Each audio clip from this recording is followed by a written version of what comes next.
there's general audience, and we like to call it total audience. You know, we want to be as inclusive as possible because the product we're making is really universal, and the stories we tell are universal. I've been kind of doing this for 20 years when I would do Desperados or Spy Kids or Sin City or From Dusk Till Dawn. You know, we don't think of those as Hispanic films, but they are because they're so universal, and that's kind of was always the approach I took, was just to make great entertainment that people want to watch.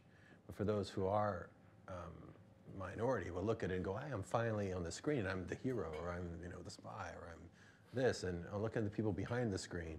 That's a possibility. I might be able to have that job too. I wanted to inspire as much as possible because I was inspired at a young age to go and do this from filmmakers who just pulled up their bootstraps and made their own future for themselves.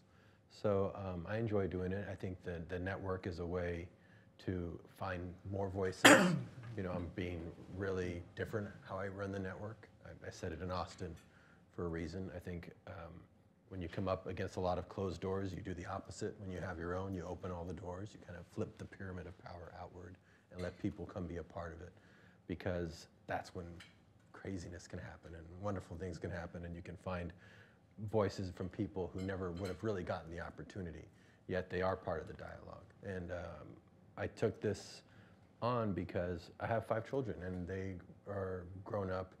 They do speak Spanish, but mostly they live and operate in English, like most second, third generation Hispanics. And I realized they didn't really have anything to show who they were in this country. So I thought it was important to start that now. We looked at the landscape, and there was 110, I think, English language networks, 10 of which were African American, yet the largest minority being Hispanic, there were none. They were like this, English language for the general, public. And I thought it was really important. Media and imaging is so intensely important for people like that, to know that they are part of the equation. Their stories do matter, and especially in this day and age when so much is being remade and repackaged, and there's so many stories that have not been told that are very universal.